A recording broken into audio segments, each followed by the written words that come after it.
Excited na po ba tayo? Amen, amen. So, uumpisahan ko po dito, ang pag-uusapan po natin today is starting new.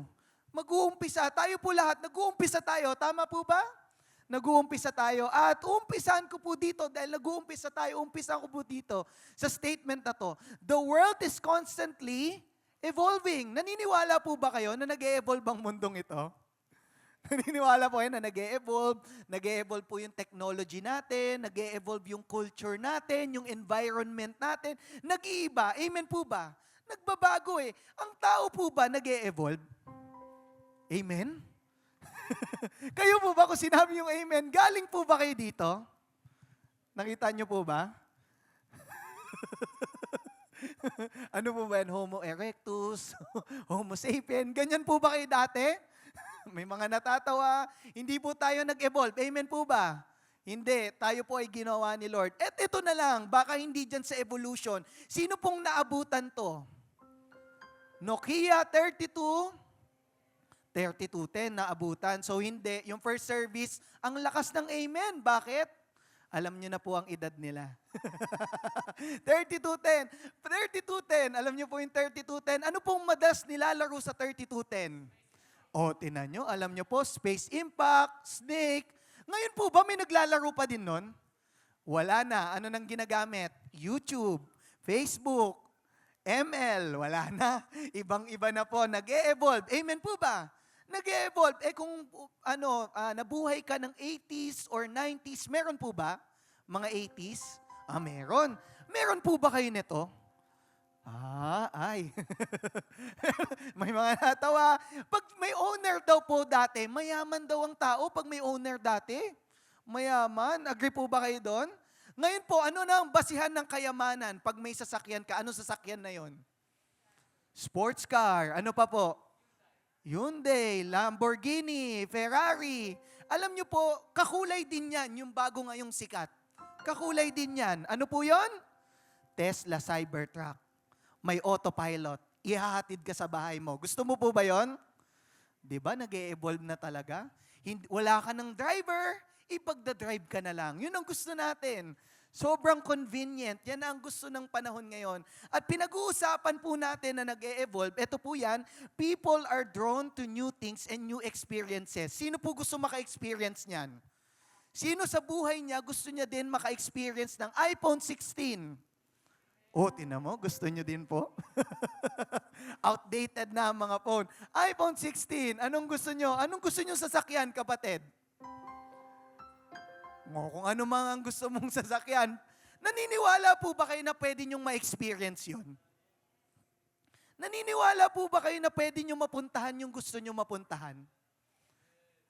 Pwede po ba kaya yon? Alam niyo po, itong tanong ko, why do people seek to experience new things? Bakit ba gusto ng tao to? Sa tingin niyo po, bakit gusto ng tao ng new things, new experience? Alam niyo po, na-realize ko ang tao, gusto niya relevant siya. Gusto niya hindi siya naiiwan sa panahon. Alam niyo po, pag naiiwan ka sa panahon, alam niyo po yun, parang nabuhay ka sa nakaraan. At ayaw po natin yon. At alam niyo po, ito ang una kong sagot. Personal growth. Sinong gusto mag-grow, kapatid? Tayo, gusto natin mag-grow. Kaya po tayo nagle-learn. Kaya ayaw natin ma-stuck kung ano lang ang meron tayo ngayon, kung ano estado natin ngayon. Gusto natin mag-grow. Gusto natin yung natin, kaya nga kahit may edad na po tayo, ako po, nag-aaral pa din ako. Hindi ka pwedeng tumigil. Bakit? May bago na namang uusbong. May panibago ka na namang matututunan. Laging may bago. Tama po ba? Naniniwala po ba kayo mas matatalino mga bata ngayon? Tama, di ba? Dahil sa technology. Nung panahon po natin, pag mag-aaral tayo, pupunta ka ng, alam nyo din po. Ngayon, hindi. One click away. Google. Okay na yun, sasagutin na ni Google. Sa mga bata, chat. Alam nyo, sinagot. Alam nyo po ba yon mga na tayo?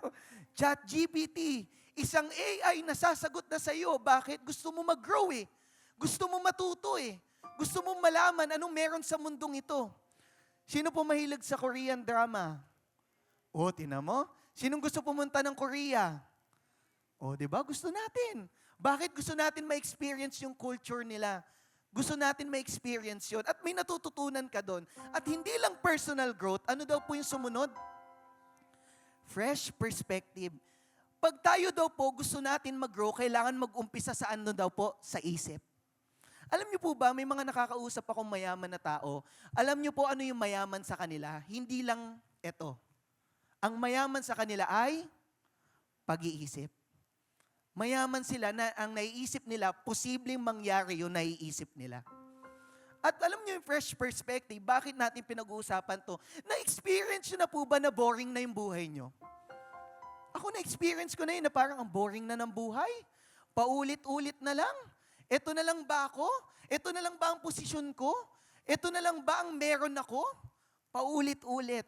At alam niyo po, pag may fresh perspective ka, magiging exciting na yung buhay mo. Mas magiging iba, mas magiging mas masaya. Bakit? Nag-iiba na yung pananaw mo sa isip mo. Amen po ba? Gusto mo mag-iba naman.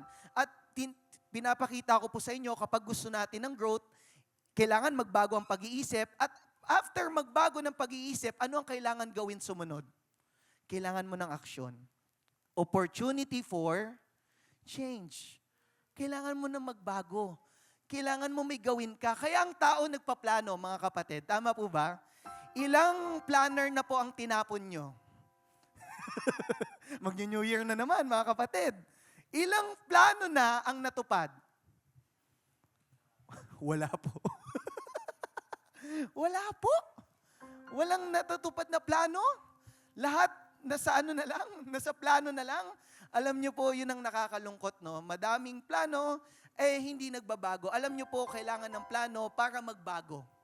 Kailangan ng plano para magbago. Alam niyo po, sa buhay natin may challenges. Hindi pwedeng wala. Bakit? Para ka mag-grow, kapatid. Pag walang challenges, hindi ka mag-grow. Opportunity yun para magbago ka. Amen po ba? So nakikita natin na kapag gusto natin ng personal growth, gusto natin ng growth, kailangan magbago ang isip natin at kailangan aksyonan natin. At sinasabi natin sino pong gusto magbago? Sino maka-experience ng bago? Sino po yung may gusto nun? Gusto natin. Ito ang tanong, kapatid. Sinasabi natin, gusto natin. Ang tanong, does God wants us to experience new things in life? Gusto ba ni Lord na ma-experience natin yung bago? Gusto natin, tama po ba? We all agree na gusto natin ng pagbabago sa buhay natin. Ang tanong, si Lord ba gusto niya ng bago sa atin? Gusto ba ni Lord? Alam niyo po ito yung sagot ko. God doesn't change, but He always makes new things in our... Tama? Hindi nagbabago ang Diyos mo, kapatid, pero gusto niya sa buhay mo may pagbabago. Kaya ka binabago ng Panginoon mo. Kaya ka binabago ng Diyos. Bakit po natin pinag-uusapan yan? In Lamentations 3:22-23, sabi diyan, the steadfast love of the Lord never ceases. His mercies never come to an end. At alam niyo po, hindi ko to na-explain sa Robinson. Baka may matutunan pa po kayo dito.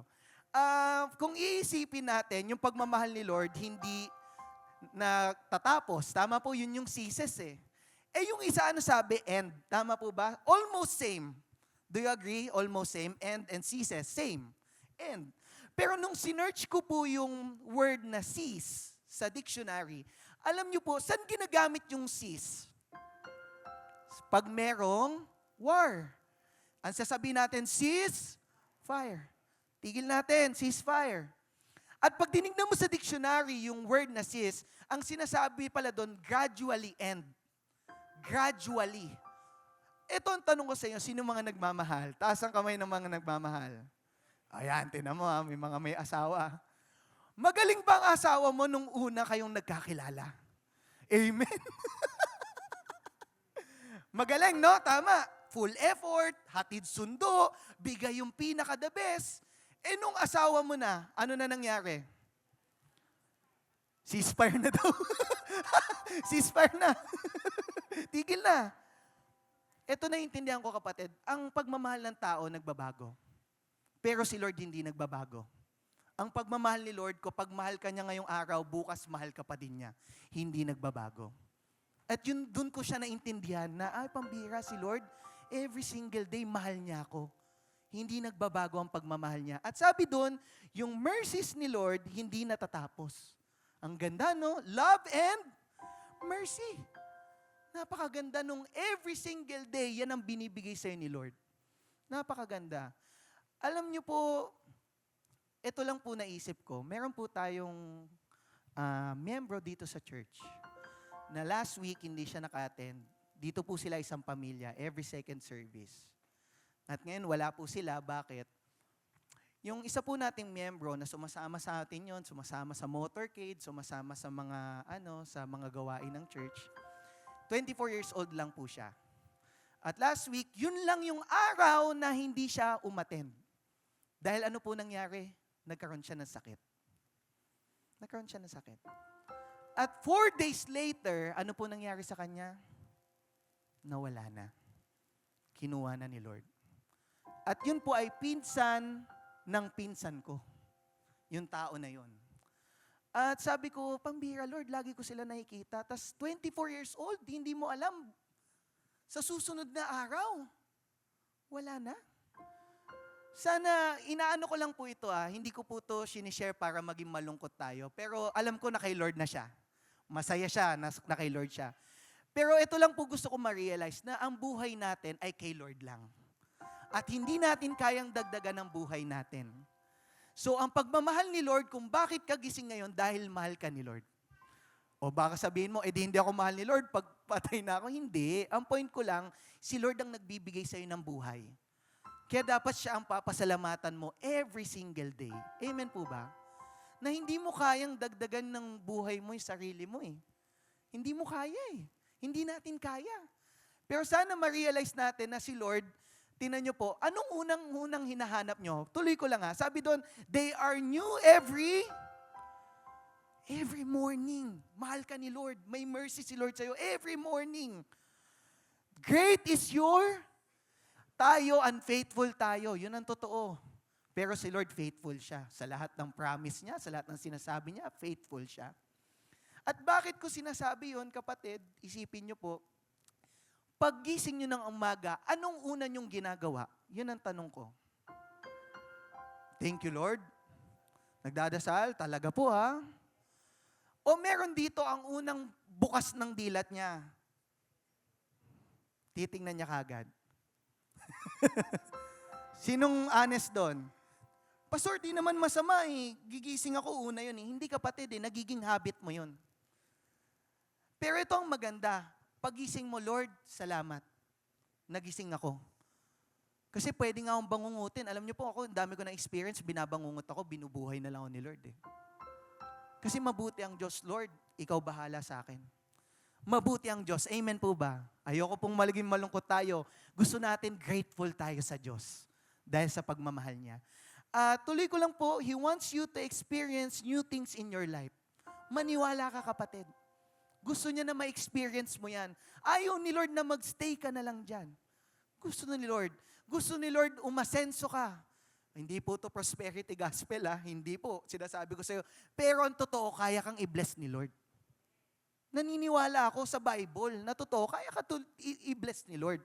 Huwag mo lang tingnan lagi sa material na bagay. Amen po ba? Kasi ang buhay pa lang ay blessing na kagad ng Diyos. Blessing na kagad Ang lakas mo ay blessing na kagad. How can we experience new things? Pinag-uusapan natin, gusto ni Lord. Paano natin ma-experience? Ito po ang kailangan natin gawin. Releasing the past.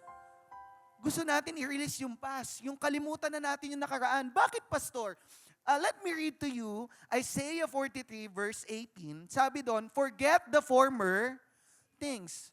Kalimutan mo yung former things, yung mga na-experience mo ngayon. Kalimutan mo. Do not dwell on the past.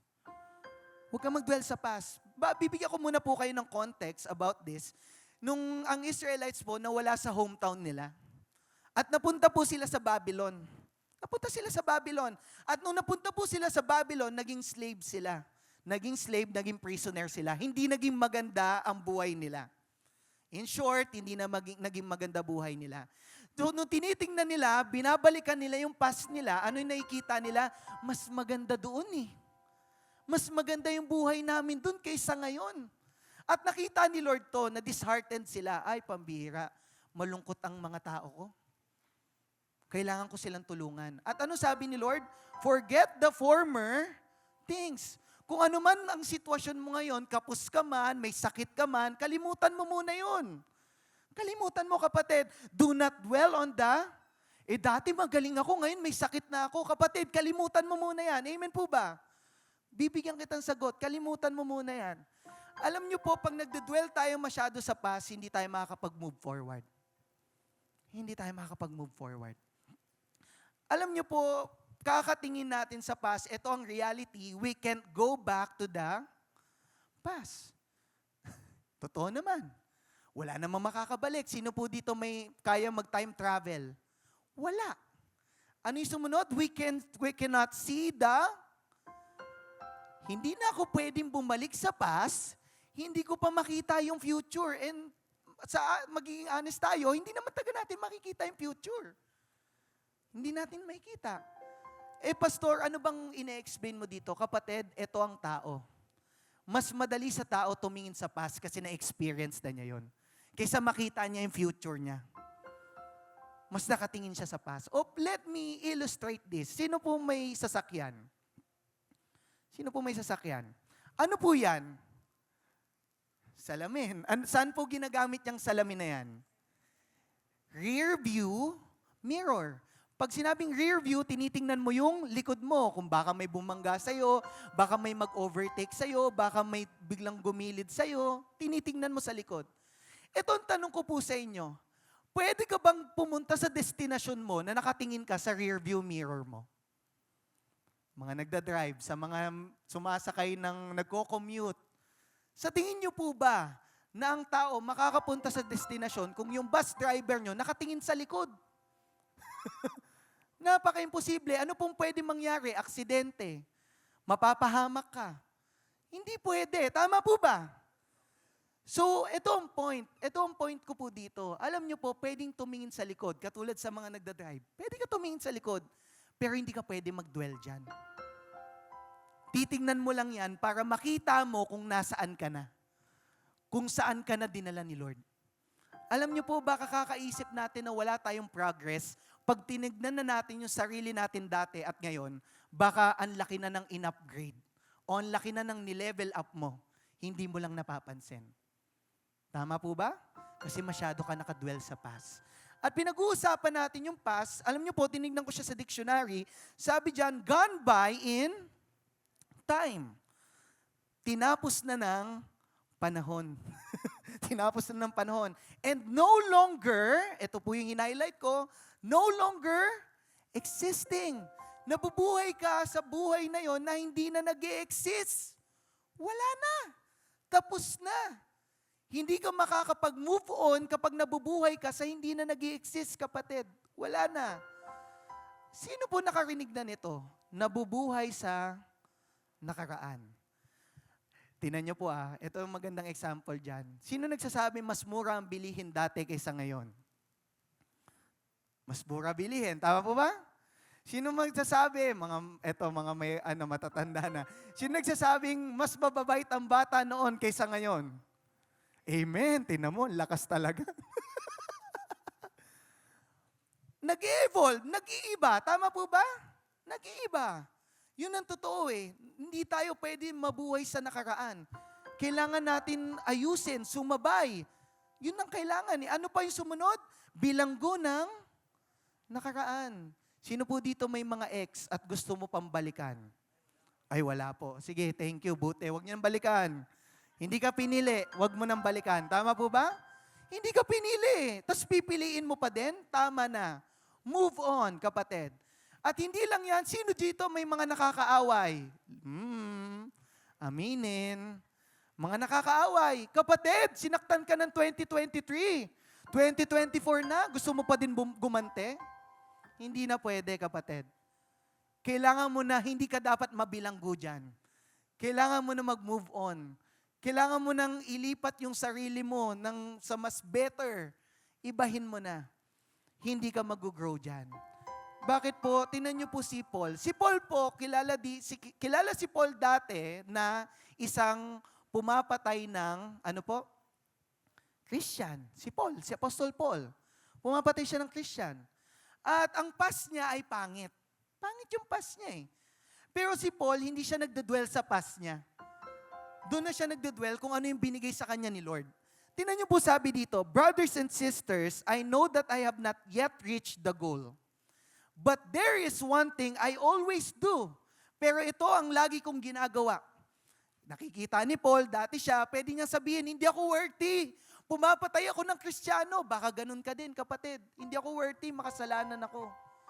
Hindi ko na kaya magbago. Pero tingnan yung ginawa ni Paul. Itong ginagawa ni Paul, forgetting the, kalimutan mo na yan, binago ka na ni Lord eh. Kalimutan mo na. And straining toward what is ahead. At tumingin ka kung ano ang pwede mong puntahan. Kung saan ka pwedeng dalhin ni Lord, doon ka mag-focus. Huwag na dito. Tapos na to. Amen po ba? Tapos na. May new beginning na. May new things na to experience. Meron ng bago. Alam niyo po, to welcome new things, you must release the past. I-example ko na lang sa damit. Sino po dito nagbe-bell bottom pa din? Uso pa din po ba? Pwede, pwedeng oo, pwedeng hindi. Pero eto ang tanong, ang panahon po natin lagi nag-iiba. Tama po ba? At kapag ang suot mo pa din ay menudo, kung kilala nyo pa po yung menudo, menudo, kung kilala nyo pa po yun, or kung ano man, Elvis Presley, ano pa, hindi na po siya panahon ngayon. Tama po ba? May pinupunto lang po ako dito. Baka favorite nyo po sila. Sorry po. May pinupunto lang ako dito. Pero kailangan mong i-welcome yung new things para ma-release mo yung past. Amen?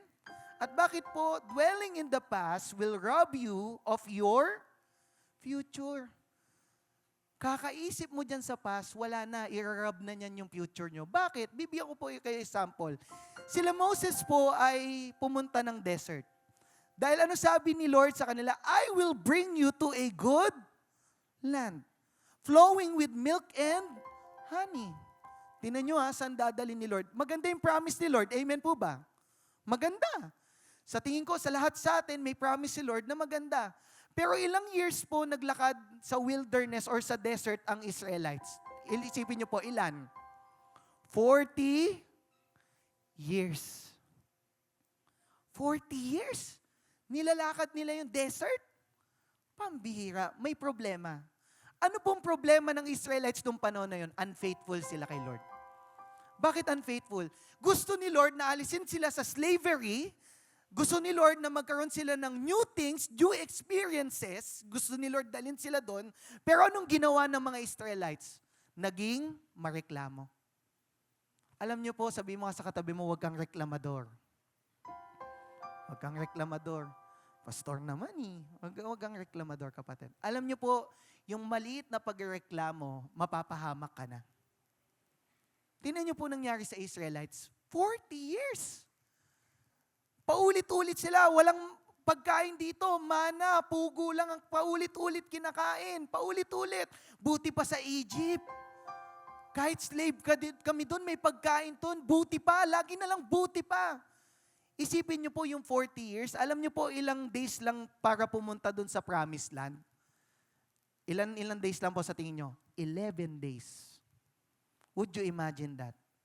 11 days, nandun ka na sana sa promised land. Nandun ka na sana. Pero anong ginawa ng tao? Nagreklamo. Sa kakareklamo natin, tumatagal tayo dun sa promise ni Lord. Nirarab na niya yung future. Yun ang problema. At sana hindi po tayo ganon. Amen po ba? Natututo tayo sa Bible. Sana hindi tayo ganon. Sana nakatingin tayo sa future at kung anong pwede natin magawa dito sa present para mag-evolve tayo, para mag-grow tayo. Alam niyo po, God wants to bring new things in your life, but it will never happen unless you let go of the past. Kailangan mo i-let go na yan para ma-experience mo yung new things. Amen po ba? Ano po yung una natin? Releasing the past. Ito po yung second. How can we experience new things? Recognizing the new. Sabi ni Isaiah 43:19, see, si Lord nagsasabi see, I am doing a new thing. Sa buhay natin, lagi may ginagawang maganda si Lord sa atin, pero hindi nakikita ng tao. Laging reklamo ang tao. At sabi doon, now it springs up, do you not perceive it? Hindi mo ba nakikita? Ginagawa ko na nga yung best para sa'yo, hindi mo pa din nakikita. Bakit? Nakafocus ka dun sa gusto mo lang. May problema. Yun ang gusto lang ng tao. Yun lang ang naperperceive ng tao nung panahon na yon sa Israelites. Ang gusto lang nila, bumalik sila. Pero hindi nila alam na may gagawin si Lord na mas better. Amen po ba? Sa buhay natin, gusto ni Lord mas better. Huwag dun sa dati. Mas better. Alam niyo po, nung tinitingnan ko yung new thing sa Bible, tinignan ko sa Hebrew, in Hebrew, the word for new thing is chadash. It refers to something that has never happened or something that has not existed before. Ito ang naintindihan ko dyan. Gusto kang dalhin ni Lord sa hindi mo pa na-experience. Sa hindi mo pa na-experience, pero matutuwa ka. Kasi alam mong kasama mo si Lord. Yun yung gustong gawin ni Lord sa buhay mo, kapatid. Sa pamilya mo, gusto ni Lord to. Pero kailangan mong makita. Amen po ba? Kailangan mo makita. Bakit hindi ba natin nakikita? Why can't we recognize the new things that God is doing? Bakit nga hindi natin nakikita yung mga ginagawa ni Lord? Baka kasi dito, kapatid. Baka sa plano mo. Baka gawa ka ng plano mo, pero hindi mo ina-align sa plano ni Lord. Plano ka ng plano eh. Ang tanong ko sa inyo, ilan na po nag-succeed na plano nyo? Ilan na? Siguro sa 1 to 10, ilan na po nag-succeed? Baka sabihin natin, 2. Sa 10. Kasi kapatid, ito yung problema. Hindi natin ina-align kay Lord. Bakit, Pastor? Ba't kailangan natin i-align kay Lord? Ito po ang sagot dyan. In Proverbs 19:21, many are the plans in a person's heart. Gumagawa tayo ng plano, naglalagay tayo sa planner. Ano nangyayari sa planner? Every year. Magbabago na ako, magpapapayat na ako. Ganito, ganyan. Hindi natutupad. Ano, bakit? But it is the Lord's purpose that prevails. Kasi sana nakikita natin na kapag nilagay natin yung plano natin kay Lord, magiging effective siya. Efficient and effective. Na hindi natin nakikita. Feeling kasi natin, gusto natin tayo yung gumagawa. Hindi, gawa ko to eh. Sa atin yung glory, hindi. Kay Lord yung glory. Amen po ba? Sa Kanya. Ginagamit lang tayo ng Diyos. Kaya sana maisip natin na kapag tayo, nagpaplano tayo, alam niyo po, may napanood ako na isang pastor, ang ginagawa po niya, na kada daw siya magpaplano, pinagpipray niya maigi. Na sana po ganun yung magiging gawain ng isang Kristiyano. Na bago tayo gumalaw sa buhay natin, at malaking galaw, big movements, big move, di ba? Sabihin sana ang gagawin natin, Lord, gusto mo po buhat ang plano na to? O gusto ko lang? Ako, sa totoo, maging honest po ako sa inyo, ang dami ko ng plinano. Business, bahay, dami ko ng gusto. Ako, bilang pastor, gusto ko, business, plano, gumagawa ako. Ang dami nag-fail. Sobrang dami. At naintindihan ko nung sinabi na sa akin ni Lord na, dito ka. Dito kita nilagay. Dito ka mag-grow. At alam niyo po, kahit hindi ako magaling dito, alam ko si Lord sinasamahan ako. At yun ang napakahalaga. Kasi alam niyo po, may plano ka nga, pero kung hindi mo kasama si Lord, baliwala. Magiging sayang. Amen po ba? Amen. Tuloy natin, hindi lang plano, problema. Lahat po tayo may problema. Naniniwala ako, kahit dumating ka ng church, may problema ka. May gusto kang sabihin sa Diyos, Lord, ito ang problema ko. Sagutin mo naman ako. Sagutin mo naman yung problema ko, Lord. Kayo po ba advance kayo mag-isip? Advance po ba kayo mag-isip? Advance mag-isip? Iniisip na agad. Alam niyo po, aanin ko lang, sino dito nag-o-overthink? Mas madaling intindihin. Sino nag-o-overthink? Dami, halos tayong lahat. Baka mawala ako sa trabaho, baka wala na ako pang-provide. Tapos na kagad? Ano na kagad? Ending na kagad? Wala na. Yun na kagad ang nakikita natin. Advance, alam niyo po, pag tayo ay nag-worry, nawawala yung faith natin kay Lord. Kasi hindi na tayo nagtatrust sa Kanya eh. Ito po lagi ko sinasabi at sinabi ko din to last week. ang problema mo ay maliit lang. Amen po ba? Malaki ang Diyos mo. Kaya kung ano ang problema mo ngayon, kayang sagutin ng Diyos mo. Pero kailangan mo ilagay at i-align yung sarili mo sa Kanya. Amen po ba? Para sagutin ni Lord. Kaya dapat hindi ka advance mag-isip. Kasi yung problema na yan, lilipas din yan. Mawawala din yan. Saglit lang yan. At hindi lang problema, baka naman kapatid, preoccupied. Kilala niyo po ba si Martha and Mary? Sa Bible, kilala niyo si Martha and Mary? Dumating si Jesus, at si Martha, ano po yung ginawa ni Martha? Siya po ay nagluto, nagasikaso. At si Mary, ang ginawa po ni Mary ay lumapit kay Jesus. Gusto niyang makinig kay Jesus. At nung nainis si Martha, nakita niya, pambira to si Mary. Hindi tumutulong? Asikaso ako ng asikaso? Preoccupied. Tama po ba? Preoccupied. Preoccupied sa trabaho, preoccupied sa mga gawain sa pamilya, preoccupied. At sabi niya kay Mary, Mary, tumulong ka naman dito, kulang na kami. Kulang na. Ano sabi ni Lord? Hindi mo nakikita eh. Pinili ni Mary yung tama. Pinili ni Mary na kahit preoccupied, kahit magulo, kahit busy, ang inuuna niya si Lord. At sana ganun din po tayo. Na kung busy ang tao, kailangan unahin natin si Lord. Hindi kapag busy ka sa trabaho, ang una mong tatanggalin ay yung relasyon mo sa Diyos. Huwag ganun, kapatid. Unahin mo ang Diyos. Bakit? Tingnan niyo po, may study 70% of Filipinos wish they could slow down the pace of their life. Party po ba kayo niyan? Sino nagsasabi, ang bilis ng panahon? Isipin niyo po, last Sunday, nandun lang ako sa Rob. Ngayon, nagpipreach na ako dito. Ang bilis. Monday, Tuesday, Wednesday, Thursday, Friday, ang bilis po dumaan. Alam niyo pong darating na talaga si Lord eh. Alam mo, malapit na eh. Rumors of war, nagkakagulo, tama po ba? Darating si Lord eh. Dadating si Jesus. At ito yung signs. At alam niyo, bumibilis yung panahon, tumatalino yung tao, ito yung signs. At sabi dito, tingnan niyo po bakit daw gusto nila mag-slow down. Kasi sabi, busy. Busy na ang tao. Pero pag uwi, magsi-cellphone lang. Busy ako, di cellphone lang ako. Hindi, ito lang yung me time ko eh, kapatid. May problema. Ano sunod? Stressful lives means that people need time out. Sino po gusto ng time out?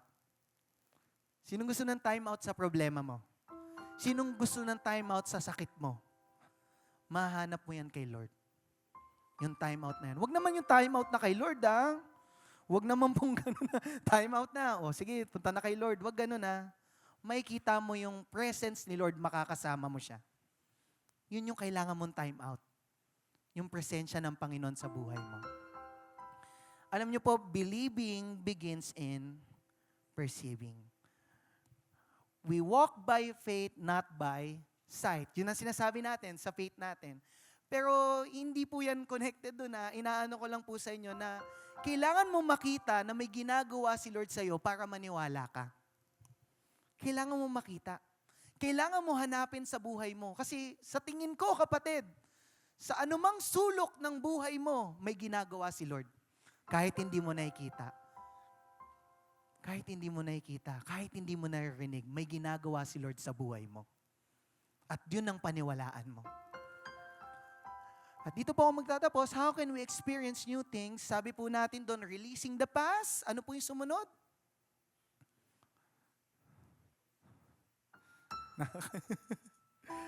Nagkakalimutan na po.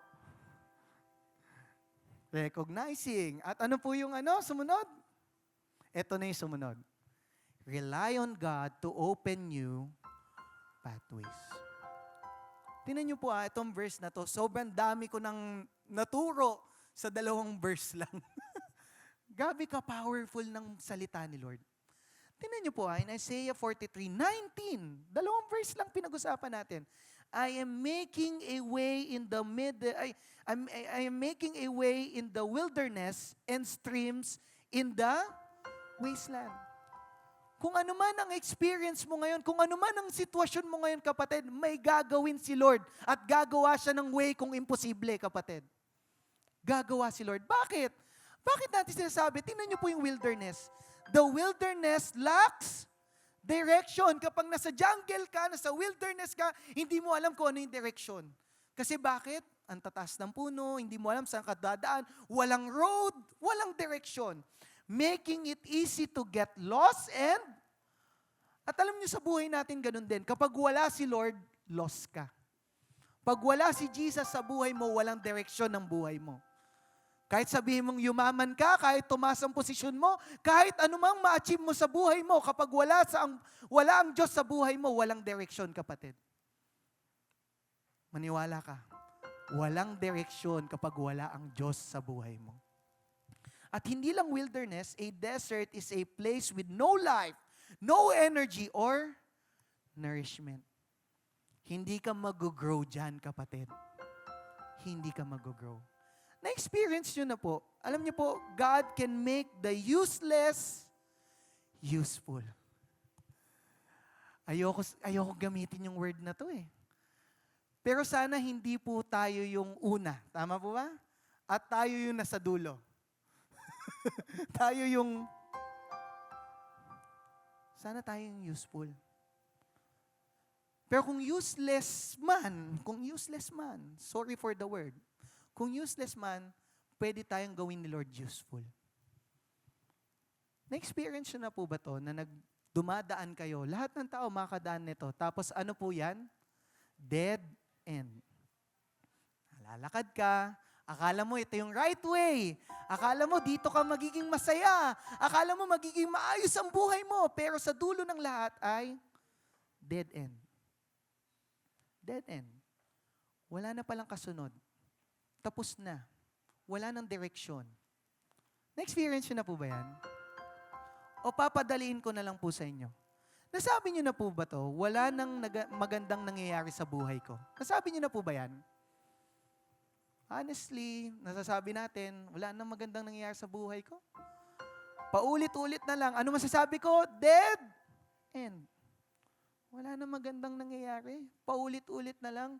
Ganito yung asawa ko, inaaway ako, yung mga anak ko hindi sumusunod, yung trabaho ko, lagi pa ako pinapagalitan ng boss ko. Dead end.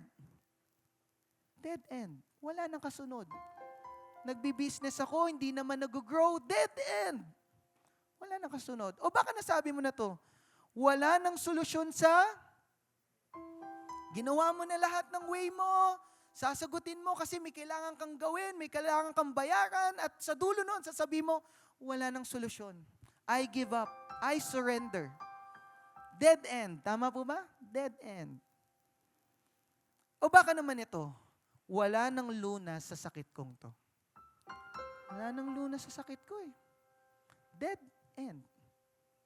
Tapos na eh. Sa after nito, kay Lord na ako. Dead end. And let me share to you, nandyan po si Sister Army at ang Tamonan family. Si Sister Army po ay na-diagnose na mayroon pong breast cancer. Kung tama po ba ako, stage 3? Stage 3. Kung iisipin nyo po, dead end. Tama po ba? Dead end. Cancer eh. Pwede i-chemo, pero kahit i-chemo, pwedeng dead end. At iniisip ng family, hindi, kasama natin si Lord. Tama po ba? Kasama natin si Lord. At pinipilit, syempre, nakita ko din po yung hirap, nakita ko din ng may times na sinasabi sa akin nung anak po ni Sister Army na ayaw na niya, napapagod na. Kasi masakit eh. Tama po ba pag kinikimo, masakit. Hindi masarap sa feeling. Pero tinan niyo po kung gaano kabuti ang Lord. Dead end, walang budget, walang alam kung ano magiging lunas, dead end. Pero si Lord ang nag-provide. Nandiyan po siya, nagsaserve siya. Para kay Lord.